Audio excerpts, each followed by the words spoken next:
Well, welcome everyone to the Faith and Pop Culture Podcast. My name is Sam and I'm your host, and I'm joined at the desk, as I always am, by Daniel and his older, much more handsome brother, Mike. I object. Great to be here. It's great to have I you guys. agree with everything you've said. So far. You just wait. So this will be a bit of a different episode than maybe what you're used to seeing and hearing from us here at The Collision. But Mike and Daniel, as you may have already gathered, have written a new book. And so we wanted to have them on together while Mike is in town to talk about their new book. And this is something, a format, I think, that we want to do as a podcast more of going forward. And so hopefully we'll have more interviews and special guests, way more special than Mike. So this is just entry level of We'll get more the better to guests come. we want, not the ones Yeah. we can get. Exactly. The ones that come on for free. Exactly. The ones we can afford right now. And so with that being said, you guys have written a new book, Straight to the Heart. It comes out, I should have looked this up before we August started. the 6th. August, I was going to say 9th, so I was close. August the 6th is when it goes on sale, but pre-orders are available now, so you can find that on Amazon. And we'll leave links to all the good stuff in the show notes like we always do. But Straight to the Heart, communicating the gospel in an emotionally driven culture. Maybe before we dive into all of the good stuff on the inside of the book, you guys have written 5 books together, I think, now. Together, and you're still siblings, you're still brothers at the end of that. Survived the process. So maybe, because I'm fascinated by this, but what has it been like specifically for this book? But you could tell me about the others as well. What's it been like writing together? What's your process like? You're on opposite corners of the North American continent. So what is that like? Maybe give us a little peek behind the curtain. Awful. yeah. Had to do all the heavy lifting. I think even for our first one, it was maybe 2011 or something. Maybe not that, but I don't think we were living in the same state even then. Like, I think I was in North Carolina, you were in South Carolina, and now we're in different countries, but I don't know that we've ever actually lived in the same place when we've written together. Yeah, I think we've always done that's just the power of technology, because we write in Google Docs, at least now. I don't remember what we The use. last couple, last that's been a Google Doc. So you can like see in real time, like if our time zones line up. So you get to see like all of the deletions that Mike is making as I'm as typing, you're they're typing. disappearing. Well, and he would, and some, there was a few times where, not very often because it's a 3-hour time zone difference, but there was a few times where we would be working on the same doc, and one of us would see the other one, and so we would leave nasty messages for each other because we know they're coming down. Yeah. And then we'd panic that they would get like missed in the edits. Yeah, we're like, Go to the final. So hopefully none of those made it into the final product. Yeah, please tell us if they do. But it was fun to be able to do that, right? Like the ability to do that was good, because especially for this one, we were 2,800 or so miles apart, 3-hour time zone difference, and so we worked all of it on a Google Doc, and I think we were only in the same room together to chat about it. Maybe like one time, I think in your office when I came to visit, we sat down and we sort of hashed out a little bit of an outline, and then everything else was like long distance correspondence. But even like beyond like the technical, like how do we write it, I feel like we've always, like, because writing with 2 different people, like one message or voice, To try and blend it there's into a tricky one part voice. of like, Yeah. how do you make it sound like us? Especially when like one of you's a good writer and one of you's like a mediocre writer. Yeah. How do we blend this How stuff? do I upgrade Mike's writing? But I feel like we've always worked good together because like we're so different, like personality wise, and that I feel like we have the same, like with this book, like we have the same perspective on the message or the need or the cultural situation, yet we approach it very differently, like very, I'm more the introverted emotional one, and Mike's more the extroverted kind of rational one. And I feel like because we're so different, like instead of feeling like we're competing or butting heads, like we kind of fit in and sort of a more holistic, it kind of upgrades both sides of it. And I would say too, like I actually learned a lot writing this book because of Daniel's perspective. I don't know if he learned anything, but a lot of what he was adding to the book, I had not ever seen like it's a lot of his area of expertise and even just his perspective. I would say that he changed my perspective in many ways on this whole topic. Like much of what we say in this book, I went through a bit of a journey of not completely changing my mind on things, but really having my mind shaped on things. And I would say I see this topic differently now than I did when we even started working on it. And so part of that was fun because the different perspectives, I feel like I gained perspective while What I think I was especially doing for it. this book too, because we almost lived out the message, because so much, which we'll get into, of this book is sort of the head and the heart, the emotional, the rational, like sort of these two competing, like sides of every person. But I feel like because we both sort of embody, we have a bent towards each of those sides, that it actually helped this topic as we both sort of, like I could work off of Mike's more head knowledge or approach of things, and he could kind of see my more like emotionally, We artsy. could kind of represent certain ends of the spectrum where the audience will be coming from. Yeah, and make sure that we sort of respect both, like however you're bent. This book isn't just going to be trashing you if you're, you're a more logical person, because we are that too. We represent that. Or if you're more like an artistic person, like we're not going to be downplaying your emotions, because I sort of represent some of that. That I feel like, especially for this book more than any other one, our different sort of bents or personalities were one of the biggest assets for it. Well, that's interesting because I think there could also be, I could see there being a lot of conflict as well because you're coming at it from two very different places, but you didn't find that. There were times where it's like, no, we like, disagreed. stop crying about it and just write it. And I don't think we did. Well, I don't know that we had huge fundamental disagreements, but I think there were times where I know there were times where I would want to take a certain angle, and Daniel represented maybe a different angle on that same thing, and sort of softened my language or softened my approach a little bit, because it was like, okay, yeah, I see what you're saying, and so I hopefully it made it a bit more. I don't know if objective is the right word, but made it a bit more balanced, because if it was just me writing, and maybe if it was just you writing, we would have come with our own presuppositions and baggage, and we both did anyways, but we balanced it out because I would write something and he would be able to say like, oh, but what about this? I see it from this way, and people who are bent more like me are going to see it this way, and so okay, well let's meld these two things together and maybe find a bit more nuance and Well, it's balance. nice to have that that back and forth before it's published, I think, as well. So you guys can sort of, you're gonna We peer reviewed each other. yeah. No, I think that's great. So speaking of the new book, it's an apologetics book. There are tons of those out in the world today. Maybe, by way of explaining what this book is, and why do we need another apologetics book? What makes this one different than Wayne Grudem or whoever's out there writing apologetics books? Well, we've read a lot of apologetics books that are out there and really like them. And so I think our approach a little bit was, let's not rehash everything that has already been said. And I've even read several books lately. I've come across them that almost say they're going to take a bit of a different angle, but then end up bringing out the same apologetic arguments that have been written a bunch of times. And so I think we were really trying to not do that. We were trying to say, hey, this isn't a primer to apologetics where we're going to lay out all the things that other great authors have already really laid out clearly. I think for us, we were saying we want to come at it from a slightly different angle, and it's not necessarily just an apologetics book, but sort of an angle of understanding human nature that can be applied to any number of areas. So apologetics, evangelism, discipleship, spiritual formation, all of these things, we think it's the angle that we're taking that can actually shape how you approach all sorts of areas. And so I think we were pretty intentional. Not that we disagree with all the apologetic stuff that's already out there or anything. We're not writing this in response to that.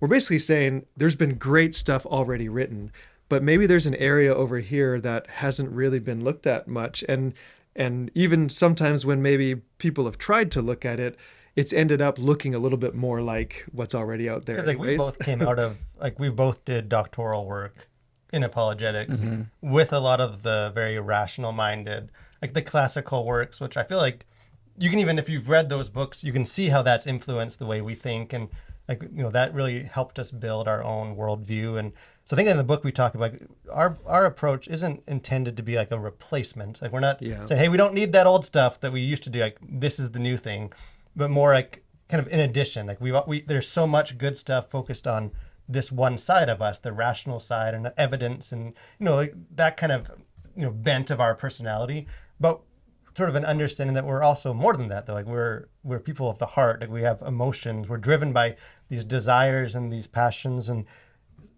are we is there enough resources looking at that side and sort of communicating, helping people connect that part of them to who God is and sort of the truth of Scripture? And as someone that is sort of, even in our own studies, like was looking for that kind of material, there's just not a whole lot of it. Like I would love to have found more books like this one when I was doing my own doctoral work, and there just wasn't. So again, like Mike said, we're definitely not like anti what's come before, but I think there is sort of an opening that needs to be addressed that hopefully this book can kind of slide in there somewhere. And the book is really all about balance. Like we are creatures of the head and the heart. Not just head or not just heart, but actually finding that union of both is really healthy.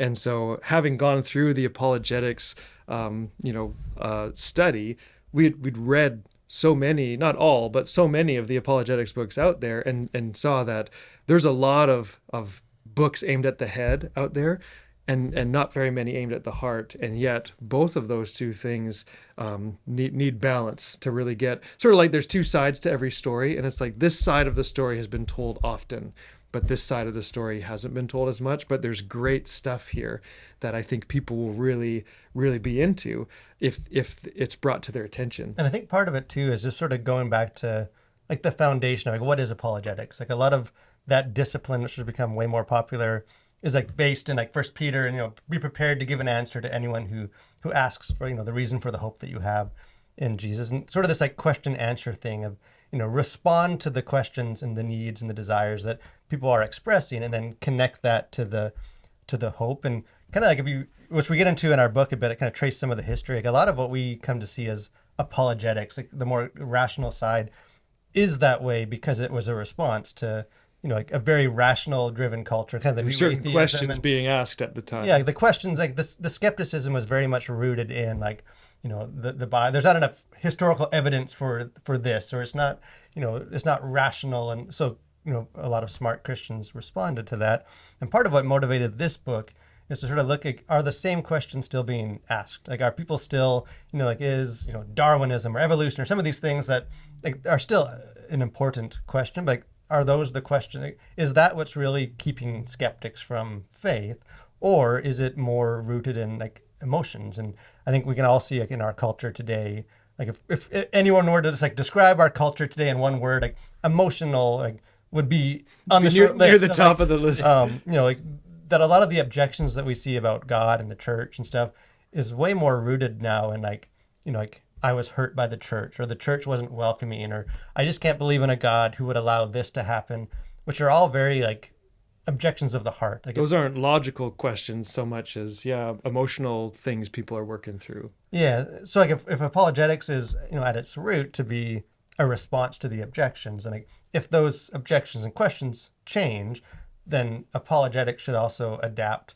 in order to not to sort of give an answer to yesterday's question, but to actually give an answer to what people are expressing today. Otherwise, it can seem very irrelevant.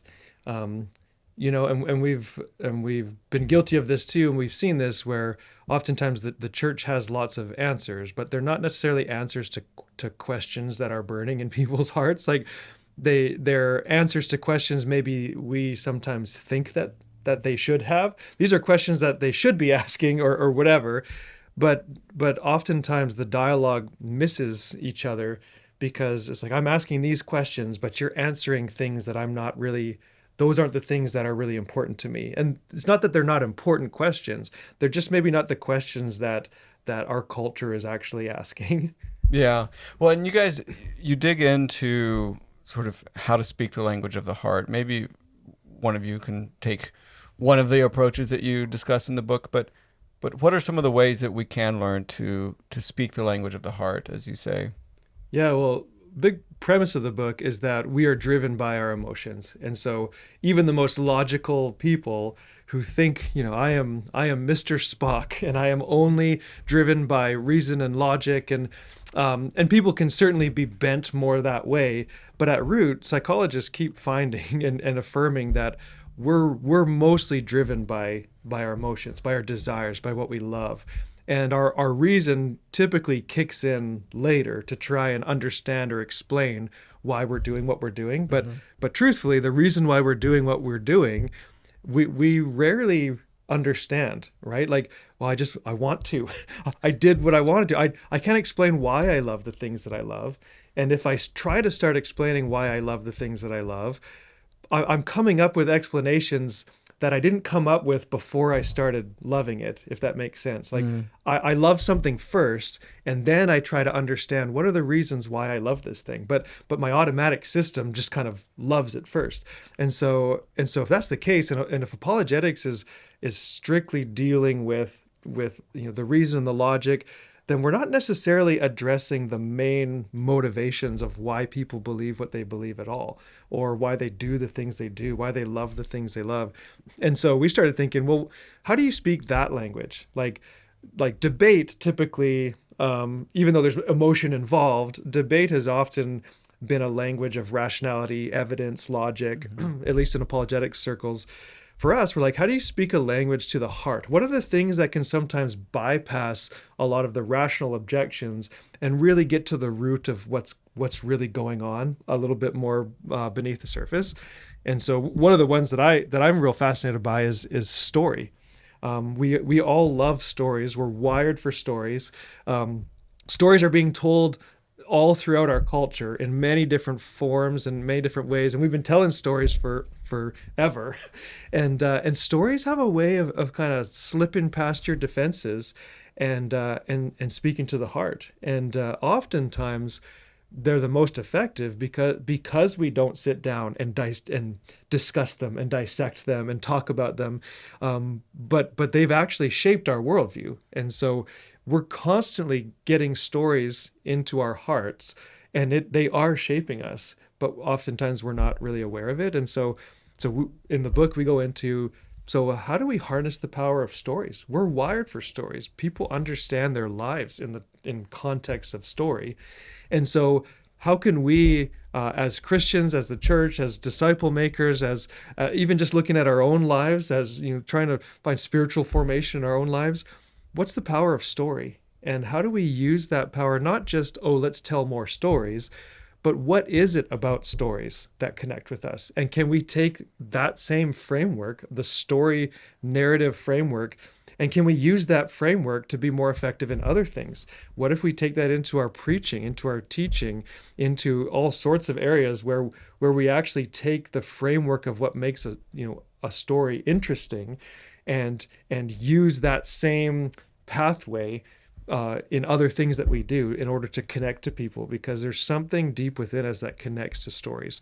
And if we can get at the root of that, then I think it really helps us to speak to the hearts of people, connect to people, because we're really starting to speak their language, and one of the dialects is the language of storytelling. And I feel like if you need we don't need any more justification for the power of story than just looking at scripture. So much of I think about 40% of the Old Testament is narrative. The New Testament, it says Jesus didn't say any of these things without a parable, without a story. Stories were his go-to teaching method. And I feel like for all these dialects and ways to speak the heart, they weren't just things that we pulled out of a hat. Hey, in emotional culture, how do we just this is sort of what artsy people like. Let's throw some beauty at them or throw some art at them. But we went to if we're going to communicate God to people, then let's go to how did God communicate himself to us? What were the ways that a perfect God, if he could reveal his perfect nature to us, what methods would he use? And what we found, because oftentimes I think we in church we can think of like scripture as a very like appeal to the head. I guess it's a book. It's like a textbook filled with doctrine. It's an instruction manual. Some people, as a lot of people, the acronym Like would be the rule book for life or whatever. Yeah, it's a very sort of like heady approach.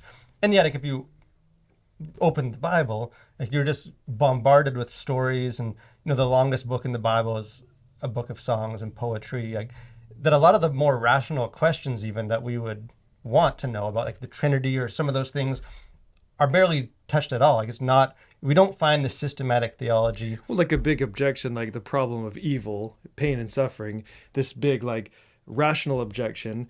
Well, the place probably that deals the most with that question in the Bible is the book of Job, which is very poetic, it's very narrative, and it doesn't give you a clear-cut answer to the question, right? The way the Bible approaches some of these things is even to take our head questions, but then take a heart approach in answering it.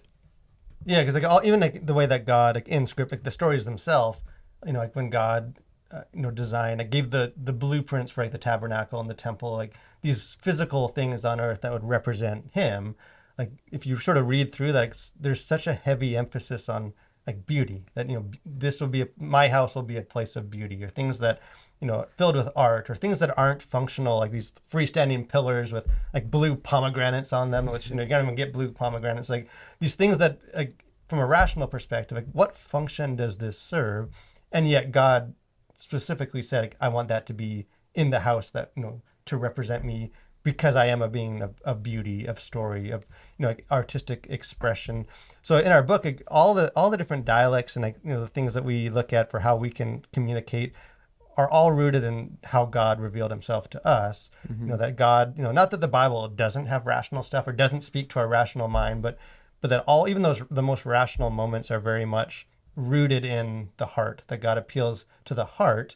Because another thing we say in the book too is like, everything flows from the heart. Like the head is downstream of the heart. Like what takes root in the heart will trickle into sort of what we think and how we sort of rationalize the world, even though we sometimes think of it going like flowing the opposite direction. You always feel first, and then try to rationalize it later. Well, I think people think of themselves as rational but behave emotionally. Like, so there's like, well, no, I've thought about this decision. And part of it is the rational thinking takes place in the very like sort of upfront conscious part of our brains, but most of what our brain is doing most of the time is beneath the surface.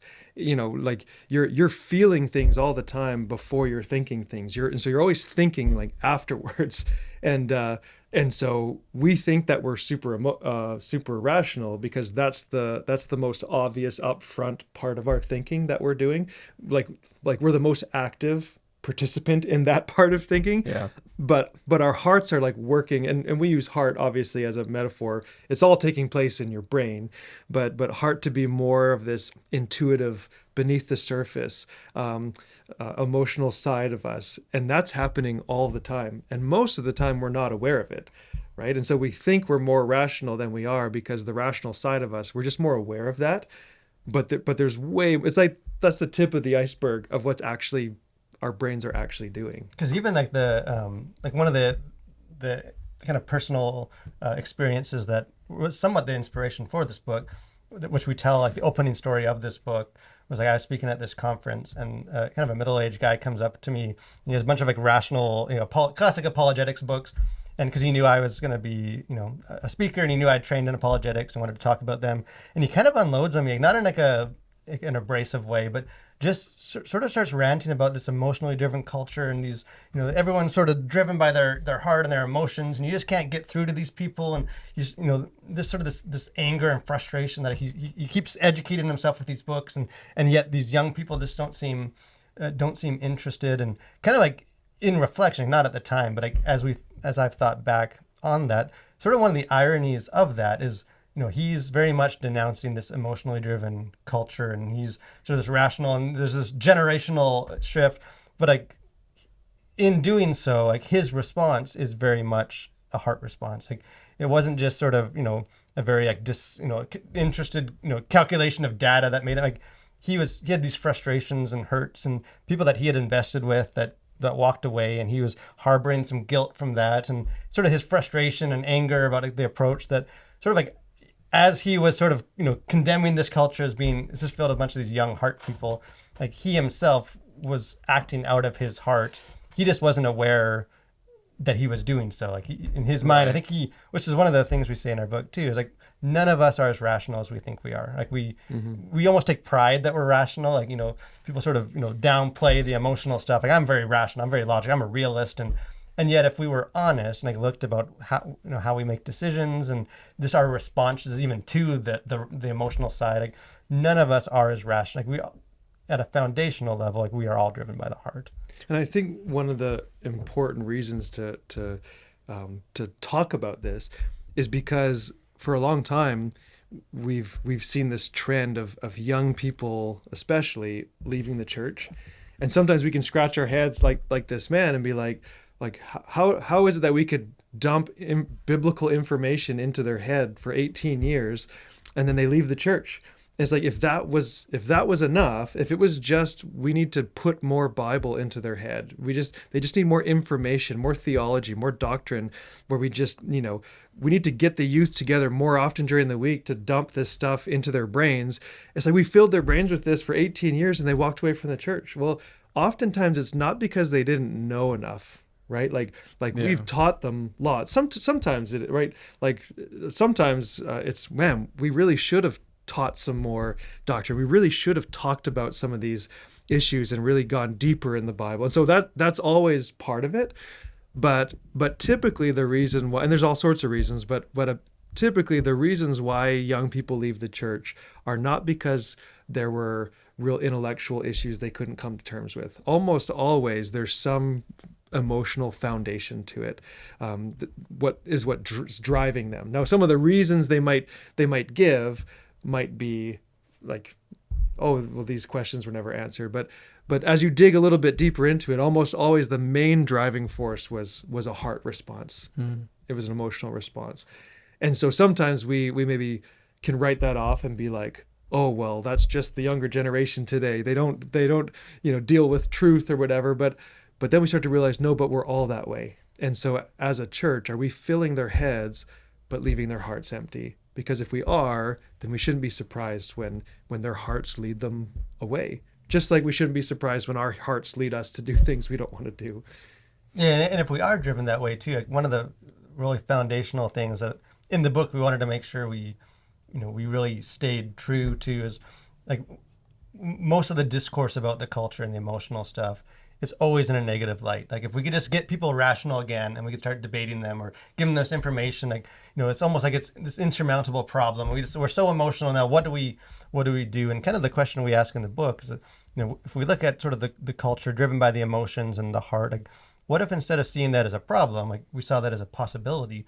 If people are driven by their heart and emotion, and if in scripture, God revealed himself all throughout the Bible in ways that spoke to the heart, then sort of our current kind of cultural paradigm like is actually primed to receive the gospel. Like there a lot of the things that like the power of narrative or some of the things that like a more rational side you can just sort of start debating. You can kind of guard yourself with a bunch of smoke screens and objections, where like a more emotional response, like it's harder to guard how you feel or what makes you kind of draw you in that way. That in some ways in a more like emotionally driven culture, there's almost maybe not more, but there's different pathways to engage with people that are harder for them to sort of put walls up against and guard themselves or hide behind their intellect, because they can't really deny how they're feeling or how God, the awe that they feel looking at a thing of beauty or the way that art touches them emotionally. And the sort of with our book, the premise is this isn't a the culture's bad kind of book. It's the culture's changed,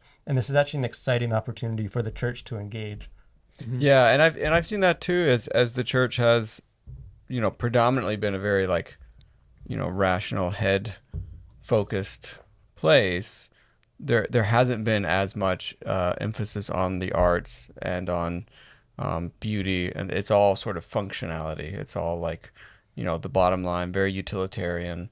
I think the American church has been, and some of that's maybe by necessity. It's, we don't have a building to meet in, so it's got to be, we can't build, generations long cathedrals anymore like we used to. but yeah, and I think people are longing for that connection that's beyond just facts and data. And so maybe just in closing here, what do you hope people, and you've touched on it some already, but what do you hope people will take away from your book when they read it? Yeah. As we know they will. Yeah, yeah. Well, hopefully.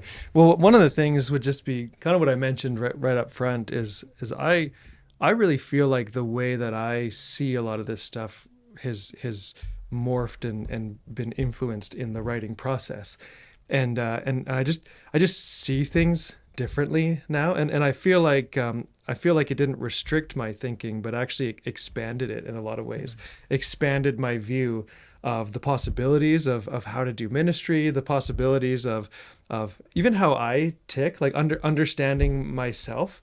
I was like, wow, I thought that I was this. I thought I had myself kind of figured out, and realized like, no, I didn't. There's much more, and that expanding of my worldview is exciting to me, because it's really changed the way that I see so many things, I think in a good way, that opens up lots of possibilities in my own spiritual development, in being part of my family, in being a pastor, in ministry.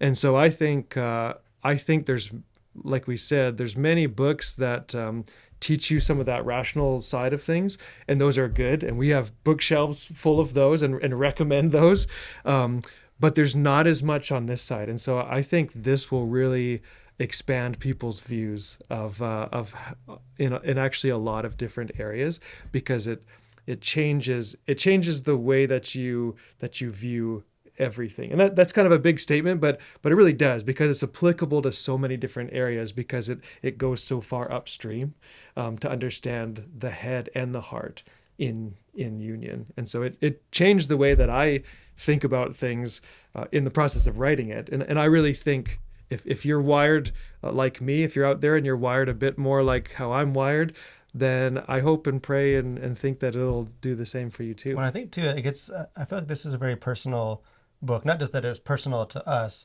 but I think a lot of apologetics books, at least the way it's sort of conceived, is here's a book that tells you things to go say to someone else so that person changes the way they think. Like, it's very much, this is going to equip you to change who they are, rather than changing who you are. And sort of one of our things in this book that we unpack, I think quite a bit, is just like, before, if we're going to communicate God to our culture, and if people are emotional, then the first step is to understand like who God is and who we are, and that we too are heart people, and that God, the same way God, the message we're giving to them, that God can satisfy the deepest emotions and longings, and these yearnings for transcendence, and all the questions that are out there are true of us as well.